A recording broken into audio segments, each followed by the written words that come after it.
नाज़रीन आदाब, टीवी भारत में आपका खैर मकदम है। हमारे साथ इस वक्त मौजूद है इंडियन मुस्लिम लीग के सेक्रेटरी खुर्रम अनीस साहब।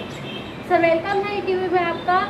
सर, इंडियन मुस्लिम लीग जो आज़ादी के बाद से बनी हुई है, अभी गुजरात में उसका कुछ वजूद नहीं है। आप लोग लाने की कोशिश कर रहे हैं, तो क्या कुछ तैयारी है? इलेक्शन भी है लोकसभा के, और आइंदा दिनों भी इलेक्शन आने वाला है। यहाँ पर दूसरी कोई पार्टियाँ टिक नहीं पाई हैं, सिर्फ बीजेपी और कांग्रेस का ही सामना रहा है। क्या कहेंगे? देखिए, इलेक्शन तो आते जाते रहते हैं। हर 2 साल में कोई ना कोई इलेक्शन होता है, 1.5 साल में कोई ना कोई इलेक्शन होता है। और ऐसा कोई ज़रूरी नहीं है कि इलेक्शन का भी प्लान हो। अभी तो हम अपनी तंजीम को, अपनी ऑर्गेनाइजेशन को यहाँ मजबूत करने की कोशिश कर रहे हैं। इंडियन यूनियन मुस्लिम लीग गुजरात में पहले भी थी, आज भी है, कुछ कमज़ोर है, उसको ताकत कोशिश कर रहे हैं कि उसकी ताकत यहाँ मिल जाए। ये प्लान हमारा है और इसी सिलसिले में आज यहाँ अहमदाबाद आए। तो आपका भी क्या प्लान है आपका, खासतौर से इलेक्शन में हिस्सा लेंगे या नहीं? ये वक्त बताएगा। ये जब ऑर्गेनाइजेशन यहाँ मजबूत होगी तो इलेक्शन तो एक बाई प्रोडक्ट है किसी भी पॉलिटिकल पार्टी के लिए, और इलेक्शन आते जाते रहते हैं। तो इलेक्शन की नौबत आएगी तो इलेक्शन भी ज़रूर लड़ेंगे। कब लड़ेंगे, कहाँ से लड़ेंगे, इसका फैसला पार्टी की हाईकमान करेगी और वो तय करेगी। अच्छा, मुस्लिम यूथ लीग क्यों गुजरात में ला रहे हैं आप? यहाँ पे बहुत सारी पार्टियाँ हैं, जिस तरीके से जो दूसरी पार्टियों का हाल हुआ है, MIM भी आई, उसका भी सफाया होते नज़र आ रहा है, और आम आदमी पार्टी है, उसका भी इतना वजूद नहीं है। बीजेपी का यहाँ पे गढ़ माना जाता है, कांग्रेस का भी सफाया अब तो हो गया। तो आप लोग कैसे इसमें फाइट करेंगे? देखिए, मुस्लिम यूथ लीग इंडियन यूनियन मुस्लिम लीग या IUML की यूथ विंग है, और ये पूरे हिंदुस्तान में काम कर रही है। और मुस्लिम लीग, आपने जैसे कहा कि सफाया होता जा रहा है दूसरी पार्टियों का, मुस्लिम लीग 1948 से आज तक हिंदुस्तान में मौजूद है। इसके पार्लियामेंट के मेंबर्स भी हैं, आज भी 4 मेंबर्स हैं, असेंबलीज में इसका रिप्रेजेंटेशन है। तो मुस्लिम लीग तो अपनी जगह कायम व दायम है और इंशाल्लाह आगे भी काम करती रहेगी। और मुस्लिम यूथ लीग के जो उसका यूथ विंग है, तो यूथ विंग वाले अपना काम कर रहे हैं यहाँ पर। अगर आप देखें जो हालात यहाँ चल रहे हैं, ख़ासतौर से माइनॉरिटीज़ के, ख़ासतौर से पिछड़े कौमों के, दलितों के, वो उसमें तो सब इन लोगों का नुकसान ही हो रहा है। इन लोगों के साथ ज्यादती हो रही है, इन लोगों को मारा पीटा दबाया जा रहा है। तो जाहिर है कि कांग्रेस ने या बीजेपी ने इन लोगों के लिए काम नहीं किया है। दूसरी जमातें आईं और वो यहाँ नहीं टिक पाई, मगर मुस्लिम लीग यहाँ पहले भी थी, आज भी है, और जितना हमारी ताकत है हम उससे ज़्यादा काम यहाँ कर रहे हैं। यूथ के लिए भी कर रहे हैं, स्टूडेंट्स के लिए भी कर रहे हैं, और दूसरी कौमों के लिए भी कर रहे हैं। सिर्फ मुसलमानों की बात नहीं है। जिस तरीके के माहौल चल रहे हैं, मॉब लिंचिंग बढ़ते जा रही है, और गौरक्षक के नाम पर जिस तरीके से ज्यादती हो रही है मुसलमानों के साथ, तो मुस्लिम लीग उसके लिए क्या कर रही है? मुस्लिम लीग उसके लिए मुस्तकिल पार्लियामेंट में आवाज़ उठा रही है, असेंबलियों में आवाज़ उठा रही है। मुस्लिम लीग उसके अंदर रिलीफ का काम कर रही है कॉन्स्टेंटली, और जितना काम मुस्लिम लीग ने किया है, मैं दावा करता हूँ किसी और सियासी जमात ने तो कम अज़ कम नहीं किया, किसी और पॉलिटिकल पार्टी कोई भी हो इस तरीके से काम नहीं किया जिस तरीके से मुस्लिम लीग ने काम किया।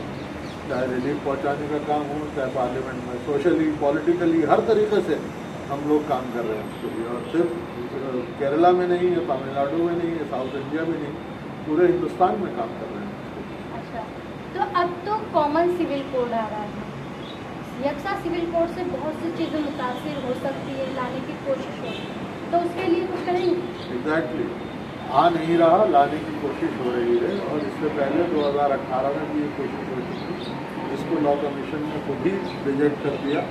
और इस बार भी ये एक इलेक्शन प्रोपेगेंडा है बीजेपी का, वोट पोलराइजेशन का, ये दिखाकर के हम देखो मुसलमानों के लिए ये कर रहे हैं। हालांकि कॉमन सिविल कोड का सिर्फ मुसलमानों से लेना देना नहीं है, हिंदुओं से भी लेना देना है, सिखों से भी लेना देना है, क्रिश्चियन से भी लेना देना है। वो भी अफेक्टेड होंगे और शायद हमसे ज़्यादा अफेक्टेड होंगे।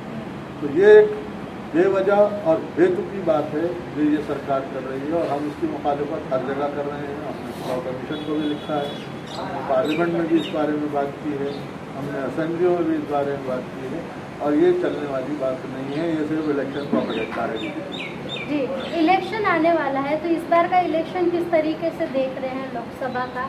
क्योंकि कई सालों से हम देखते आए हैं कि बीजेपी राज चल रहा है, हुकूमत चल रही है, तो उससे थोड़ा हट के कुछ होगा कि नहीं इस बार? आपको ये इत्तला है कि और सारी अपोजिशन पार्टियों की आज मीटिंग हो रही है इंडिया की बॉम्बे मुंबई में, और वो लोग कुछ न कुछ नतीजा निकाल लेंगे। और ये बीजेपी सरकार बौखलाई हुई है इस वजह से, और उल्टे सीधे बहुत सारे बयान इस सिलसिले में आते हैं। आने वाला इलेक्शन बताएगा। ये एक मजबूत अलायंस है और मुस्लिम लीग भी उस अलायंस का हिस्सा है। हम लोग वहाँ बैठकर फैसला करेंगे, हमारे लीडर्स फैसला करेंगे क्या करना चाहिए इस सिलसिले में।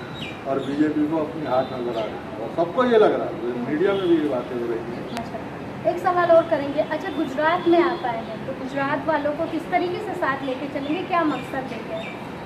मकसद ये लेके आए कि इज्जत की ज़िंदगी मिले, बस हमारी कौम को और हर पिछड़े हर दलित को इज्जत मिले इस मुल्क में जो मिलनी चाहिए, उसको हक मिले जो मिलना चाहिए। इस मुल्क की तरक्की में हमारा भी हिस्सा हो, इस मुल्क की सियासत में, इस मुल्क की इकनॉमिक्स में, इस तालीम में हम जो पिछड़े हुए हैं उनको आगे बढ़ाया जाए। जी, तो क्यों जुड़े लोग आपसे? लोग जुड़ रहे हैं?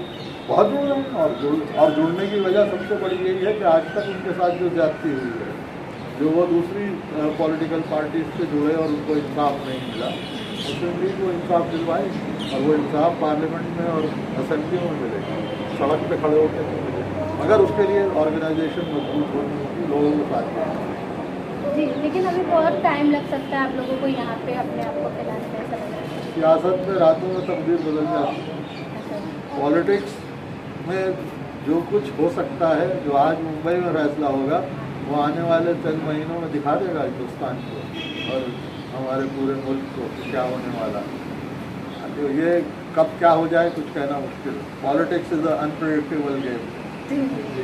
बहुत बहुत शुक्रिया। ये थे खुर्रम अनीस साहब जो बता रहे थे कि इंडियन यूनियन मुस्लिम लीग किस तरीके से काम कर रही है, गुजरात में आने का उसका मकसद क्या है। गुजरात में मेंबरशिप ड्राइव भी चल रही है, लोग इनसे जुड़ भी रहे हैं क्योंकि इनके काम को देख रहे हैं कई सालों से, और आने वाला वक्त बताएगा कि इनके साथ आगे क्या होता है। इलेक्शन में भी ये कुछ काम कि लगते हैं कि नहीं, कुछ काम इनके आते हैं कि नहीं, या कुछ मकसद इनका कामयाब होता है या नहीं, क्योंकि यहाँ पे देखा गया है कि तीसरे जो पार्टी होती है उसका सफाया कर दिया जाता है। अब ये तीसरी पार्टी अगर उभरती है तो इनका आने वाला वक्त कैसा रहेगा, ये तो आने वाले वक्त में ही पता चलेगा। ईटीवी भारत के लिए अहमदाबाद से रोशन आराम।